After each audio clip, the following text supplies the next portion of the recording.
చేస్తాడండి దేవుడు, చూస్తారుగా. ఇప్పటిదాకా జరిగినాయని ఆయన చేసిన కార్యాలే దాచి పెడతాడు. అది ఉంచాలి, విశ్వాసం, భరోసా ఉంచాలి. దేవుడు కార్యాలు చూస్తావు, తలకాయ నుండి తట్టడు అనుమానాలు పెట్టుకుంటే ఏముంది? దరిద్రం తప్ప. నెంబర్ 1 దరిద్రం తప్ప ఏం మిగలదు. అనుమానాలు తీసి ఎవరిని యందు విశ్వాసం ఉంచావో, ఎవరి రక్తంలో కడగబడ్డావో వానిని విశ్వసించి ఆయన వైపు చూసి, సమస్తము నాకు ఇచ్చినందుకు స్తోత్రం, సమస్తము నా వశమున చేస్తున్నందుకు స్తోత్రం, నాకు కావలసిన సమస్తమును నాకు కృప చూపుతున్నందుకు స్తోత్రం. రోగం అనే కనానీయుడైన, అప్పులనే కనానీయులైన, కేసులనే కనానీయులైన, నిందలనే కనానీయులైన, అవమానములనే కనానీయులైన, అధికారుల ఒత్తిడి అనే కనానీయులైన, అది ఏదైనా వాటిని మట్టు పెట్టి నిన్ను గెలిపించి వాగ్దానాన్ని నెరవేర్చిన దేవుడు నీకు తోడైనడుబో.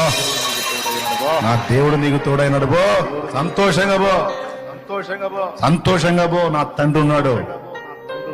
అదే పలుకు, అదే విశ్వసించు, అదే చూస్తావు కార్యం.